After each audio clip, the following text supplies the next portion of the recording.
Dear students, in this class we are going to discuss about the applications of Elingham diagram. This is very important. What are the applications of Elingham diagram? By using the Elingham diagram, we can find out the better reducing agent. Okay, and then we can find out the appropriate temperature range for the reaction. Appropriate temperature range for the reaction. Let us consider the formation of metal oxides, that is silver oxide and mercury oxide. These metal oxides are formed around the temperature of 600 and 700 Kelvin. So these metal oxides are less stable, okay, because these metal oxides are lies above on the Elingham diagram. So these two metal oxides are having less delta G value. If it is have the less delta G value, then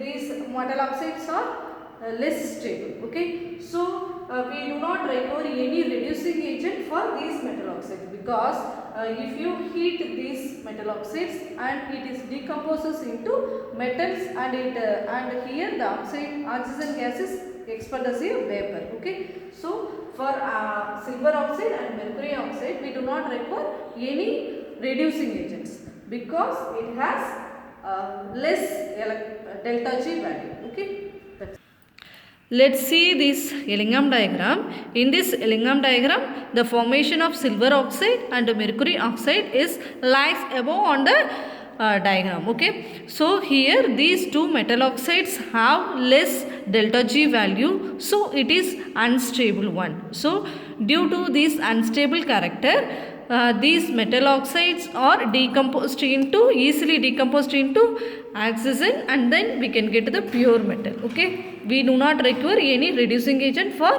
these two metals. From that you must know, if the metal oxide is having the delta G value more negative, then it is stable. Okay, if the delta G value is less negative, then those metals are unstable. Okay, from that you can understand the Elingham diagram. I just write the Elingham diagram for zinc oxide, iron oxide and cuprous oxide. To avoid confusion, I take only the three metal oxides. Okay, from this you can understand this topic.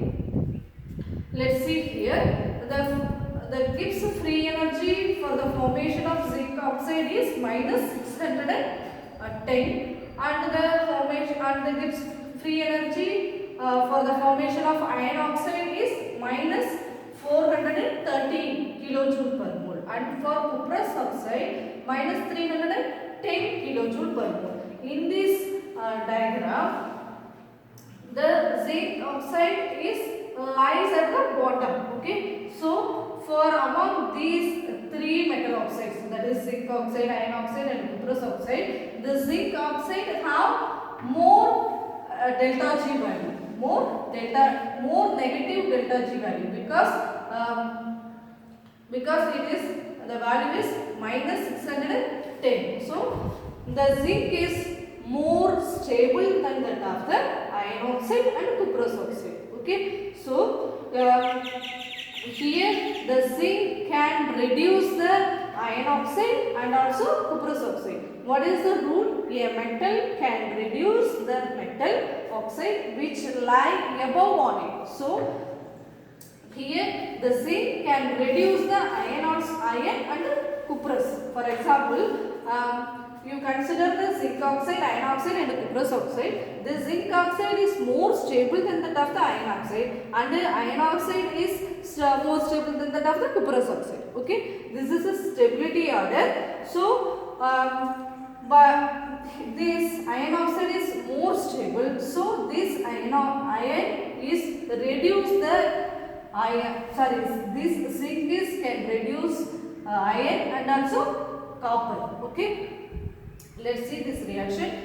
Here I write the iron oxide. By using the zinc metal, this zinc metal reacts with oxygen. It removes this oxygen from the iron and it forms the zinc oxide, and then we can get the iron as a metal. And here the cuprous oxide is less stable than that of the iron oxide. Then we can use this iron reducing agent for the cuprous oxide. So this cuprous oxide is reacts with iron. This iron is removes the oxygen from its cuprous oxide, so it forms the iron oxide, and then we can get the copper. Okay.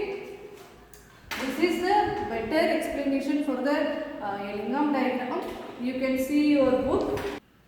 What is the rule? A metal whose delta G value is more negative can reduce the metal oxide whose delta G value is less negative. So here let's see the aluminum oxide and then chromium oxide.